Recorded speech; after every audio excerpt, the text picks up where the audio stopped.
नमस्कार, मेरा नाम अमित है और इस समाचार पर विचार करेंगे आज हम।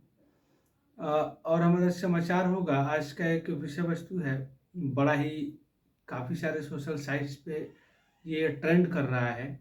आफ़ताब और श्रद्धा का जो लव अफेयर है और उसके बाद का जो अंजाम है। पहली बात, ये प्यार नहीं है, इसे हम प्यार नहीं कहते। यदि आप ये पूछते हैं कि ये प्यार नहीं है तो क्या है, तो ये प्यार नहीं, ये यौनावस्था का एक हवस है जिसे मिटाने के लिए ना ही किसी संस्कार वाले लड़के की ज़रूरत है बल्कि कार वाले लड़के की ज़रूरत है। दुनिया की तमाम आसपास की जो रंगीन दुनिया है उसके अंदर चहलकदमी करना, ऐशो ऐयाश की ज़िंदगी कुछ चंद पल की खुशियों के लिए सब कुछ नीलाम कर देना, इसे प्यार नहीं कहेंगे। यदि इसे प्यार कहते तो श्री फरहाद क्या थे, लैला मजनू क्या थे, हीर और रांझा क्या थे? प्यार वो था। प्यार महसूस किया जाता है, प्यार किया नहीं जाता। प्यार उसे कहते हैं कि खिले हुए गुलाब को सहला करके और आप निकल जाएं। गुलाब को मसलने के बाद वो आनंद नहीं आता, गुलाब सहलाने में उसको प्यार कहते हैं। अभी हम इस विषय को थोड़ा सा धर्म की तरफ ले चलेंगे, क्योंकि धर्म एक ऐसा विषय है जिस पर बोलने पर ऐसा महसूस होता है कि नंगी तलवार के धार पर चलने के बराबर है। आप कितना भी सामंजस्य बिठाएं, वो तालमेल नहीं बिठ पाता है। लेकिन कह देना उचित इसलिए होगा कि अब वो धर्म के ठेकेदार कहाँ हैं। यदि आज वो आफ़ताब अमन तिवारी होता, आज वो आफ़ताब अमन पांडे होता और ये आज श्रद्धा नाजिया होती, तो देश का माहौल आज कुछ दूसरा होता। क्योंकि आज वो आफ़ताब माइनॉरिटी में है और श्रद्धा मेजॉरिटी में है। यदि ये विपरीत परिस्थिति होता तो आज देश में दंगे के हालात होते।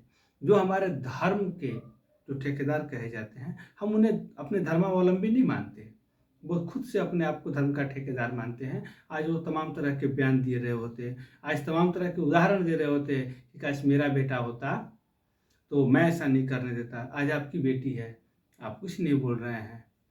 यहाँ पर राजनीति हो रही है और राजनीति सिर्फ किस नाम पे होता है? हिंदुओं के नाम पे होता है। मैं हिंदू हूँ इसलिए ये सवाल नहीं कहता। आप जितने सनातनी हैं, आप जितने धर्मनिरपेक्ष हैं, उतना ही धर्मनिरपेक्ष मैं भी हूँ।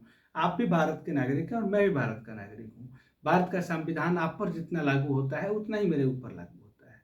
लेकिन ये बात कहने में मुझे हिचक इसलिए नहीं होगी कि मैं सभी चीज़ों को समान रूप से मानता हूँ। महात्मा गांधी ने कहा है कि आप अपनी चीज़ों को श्रेष्ठ जरूर बताएं, लेकिन किसी और धर्म का विरोध न करें। हमारे पास एक पुस्तक है राजीव बहिर का। हमारे पास राजीव बहिर के इतिहास का एक बुक है जिसमें महात्मा गांधी ने स्पष्ट रूप से कहा है। आप उसके पृष्ठ को देख सकते हैं, 450 से 500 के बीच का पृष्ठ, मुझे जैसे से याद नहीं है। आप उस पृष्ठ को देखेंगे, उसमें आपको ये चीज़ लिखा हुआ मिलेगा। पंडित जवाहरलाल नेहरू ने भी लिखा, तमाम लोगों ने लिखा है, रामायण में, महाभारत में, गीता में तमाम ऐसी चीज़ें लिखी गई है कि आप अपनी तारीफ करें लेकिन सामने वाले का तौहीन ही ना करें। फिर हम मुद्दे पे आते हैं। मुद्दा ये है कि आखिर आफ़ताब ने ऐसा किया क्यों? आखिर श्रद्धा और आफ़ताब के बीच ऐसा क्या चलने लगा? पहली बात कि उन दोनों ने बिना मिले, बिना परिवार की रजामंदी के एक दूसरे के पास आए, किसी डेटिंग ऐप से मिले। ये डेटिंग ऐप क्या है? एक फर्जी साइट से जिसके डेटा को बेच करके लोग पैसे कमाते हैं। सोशल मीडिया से मिले हुए लोग, मुझे नहीं पता कि कहाँ तक सही है।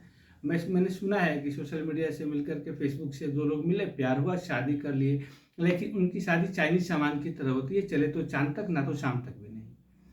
और ये चीज़ें प्रतिदिन होती हैं, प्रतिदिन 100 में से 99 ऐसी कहानियाँ हैं। फिर भी आखिर लोगों का रुझान ऐसा क्या है? अब हम चलते हैं मुसलमानों पर।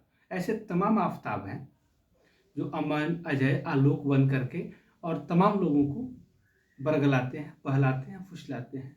और ऐसी तमाम श्रद्धा है जो उनकी प्यार की श्रद्धा में शहीद होने को तैयार हो जाती है। बाकी की घटनाएं आप सुन चुके होंगे, पढ़ चुके होंगे, लेकिन मेरा कहना यही है सिर्फ कि हमें सजग रहने की ज़रूरत है, सचेत रहने की ज़रूरत है। एक भयानक सी राजनीति हमारे धर्म पर, हमारे अस्तित्व पर हो रहा है। आप भी समझें, हम भी समझें। हमारा संविधान कहीं ये नहीं कहता कि हम माइनॉरिटी में हैं तो हम तमाम तरह की चीज़ें करेंगे।